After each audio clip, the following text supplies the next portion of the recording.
Welcome to this explainer. Okay, today we're diving into the absolutely wild, true story of how two 20-something stoners from Miami basically exploited a government website to become international arms dealers. I mean, it sounds exactly like the plot of a Hollywood movie, and it actually did become one later on. But the reality of what went down is far more fascinating, and honestly, it's a whole lot more concerning than any fiction. We're going to look at how a massive gap in government oversight allowed two kids operating out of a one-bedroom apartment to secure literally hundreds of millions of dollars in U.S. defense contracts. We actually begin right at the height of the chaos. Picture this. David Packouz, a licensed massage therapist in his early 20s, is hanging out in his luxury apartment overlooking Miami Bay. He's just taken a deep hit from his electronic bong and heads out to grab some marinated sea bass at a trendy fusion restaurant. Life is good, right? He and his partner have just won one of the largest contracts from the U.S. Department of Defense. But right as his dinner arrives, his phone rings. It's a frantic call from a freight forwarder. A cargo plane totally packed with their weapons, flying from Hungary to Kabul, has just been impounded on a runway by the Secret Service in Kyrgyzstan. And the kicker? For every single day that plane sits there stuck, Packouz is on the hook for a $300,000 fine. He's confused, dazed, completely overwhelmed, and literally shouting into the phone that the Kyrgyz government is messing with the United States of America. So to understand how a massage therapist stumbled into this high-stakes geopolitical mess, we have to loop back to when his childhood friend, Efraim Diveroli, convinced him to join his incredibly lucrative, albeit totally bizarre business venture. The two actually knew each other from growing up in an Orthodox Jewish community in Miami, and both had kind of rebelled against their strict upbringings. But while David was studying chemistry and doing massages to pay the bills, Efraim had taken a completely different path. He'd been working for his uncle's police and military equipment business out in LA since he was 14 years old. By the time he was 16, he was selling machine guns over the phone to cops who were 3 times his age. When Efraim pitched David the idea of joining him, David had a realization. This 18-year-old had made $1 million in the last year alone. And honestly, that was all the convincing David needed to ask Efraim to teach him the business. Now, it's hilarious when you put their two realities side by side.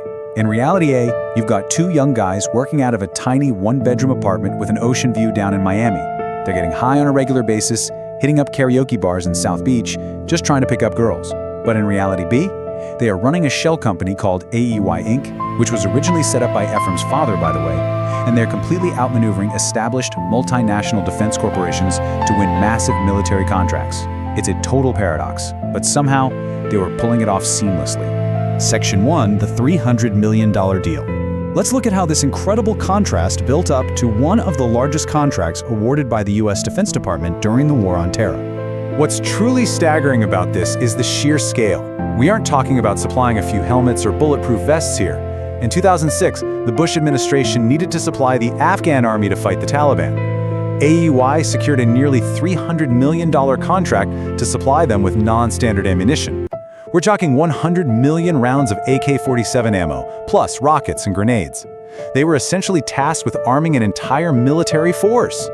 When Efraim finalized their bid, he calculated a 9% profit margin, meaning they were looking at netting a cool $30 million just for themselves. Section 2, Rise of the Dealers and Hacking the System. At this point, you're probably asking yourself, how exactly did two guys in their teens and early 20s manage to land a deal of this magnitude? Like, how did nobody at the Pentagon notice who they were dealing with? Well, here's the wild part. They didn't hack the Pentagon. They didn't have deep, shadowy political connections. They literally just exploited a website called FedBizOpps, or FedBizOpps. This was a completely public website designed to make military procurement fair and transparent. Anything the military needed, whether it was screwdrivers or anti-aircraft weapons, was posted right there for public bidding. The intention was to level the playing field, sure, but it ultimately meant that anyone with an internet connection, including a teenager with a laptop and a pipe full of weed, could bid on international arms deals. So Efraim perfected this brilliant, albeit terrifyingly simple, 3-step business model. First, David would scour FBO.gov for open contracts, forcing himself to learn the really dense technical language of military procurement. Second, they'd source cheap foreign weapons by aggressively cold-calling embassies and manufacturers in the former Eastern Bloc, places like Kyrgyzstan, Uzbekistan, and Romania. Finally, they just underbid the competition. When they were on the phone, Efraim would literally lower his voice to sound like an older, seasoned defense contractor. The people on the other end of the line had absolutely no idea AEY was basically a teenage one-man show. There was one major catch, though.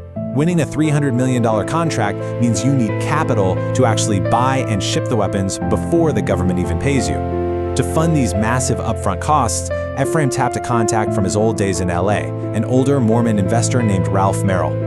They struck a deal to split the profits right down the middle, 50-50. Merrill provided the vital cash flow they needed, and his older, professional demeanor really helped AEY look like a legitimate enterprise whenever they had to take face-to-face meetings with Army officials. Section 3. The Albania problem. With their massive Afghan contract secured, actually sourcing the weapons led them into some incredibly dangerous territory. To find those 100 million rounds of AK-47 ammo, they worked with a Swiss middleman named Heinrich Thomet, who pointed them straight to Albania. Albania was sitting on a massive Cold War stockpile left behind by a paranoid dictator who had practically turned the whole country into a giant armory. When their logistics man, a friend named Alex Podriski, flew to the Albanian capital to inspect the goods, he walked into a scene straight out of a nightmare. Local workers were prying open crates of live ammunition with axes, all while smoking cigarettes in rooms filled with black powder. The ammo itself was decades old, literally rotting in rusty cans on rotting wooden pallets inside these dark mountain bunkers.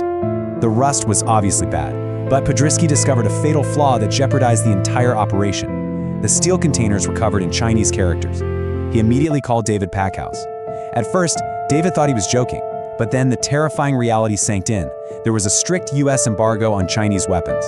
The Afghanistan contract explicitly stated that supplying Chinese ammo was a direct violation. If they couldn't use this specific ammo, they were going to miss their deadlines, lose the contract, and completely kiss their $30 million profit margin goodbye. Section 4. Cover-up and betrayal. Faced with losing an absolute fortune, the boys made a decision that crossed the line from a clever, gray area hustle into outright federal fraud. Their solution? They decided to simply hide the evidence, and they moved fast. On day 1, right after the discovery, Podrowski formulated a plan. By day 8, he was sitting in a bar in Tirana meeting with a local Albanian businessman named Costa Tribica. They hired him to supply sturdy cardboard boxes and local laborers to physically remove the ammunition from the Chinese steel crates and repackage every single round. Podrowski absurdly claimed to Tribica that they were just doing this to save weight for the cargo flights. Tribica knew that sounded ridiculous, but hey, he took the job anyway. Within weeks, 100 million rounds were illegally repackaged and flown to Kabul. And incredibly, the US officials in Afghanistan just waved the shipments right through.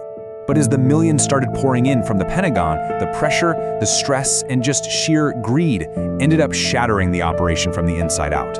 David Packouz, who was exhausted and just wanted out at this point, fully expected his agreed-upon cut of the millions, but Efraim Diveroli had a very different perspective. Because their entire partnership was based on a verbal agreement with absolutely no written contract, Efraim flat-out refused to pay David what he was owed. He told him he owed him nothing. David eventually settled for just a fraction of his share to avoid years of legal battles, and their friendship was permanently destroyed. Section 5. The fall of AAY. I mean, you can't run an international arms smuggling operation like a frat house forever, right? Eventually, their careless operation caught up with them. And the dominoes fell fast. In August 2007, following a rumor that was actually started by a rival arms dealer, heavily armed FBI agents raided AEY's Miami office, seizing all their hard drives and records. Then Kosta Tribica, the Albanian businessman who repackaged the ammo, decided to blow the whistle. He was on a crusade against corruption, and his lawyer tipped off the New York Times, who splashed the whole story of the rusty ammo across their front page in March 2008. But here's where it gets chilling.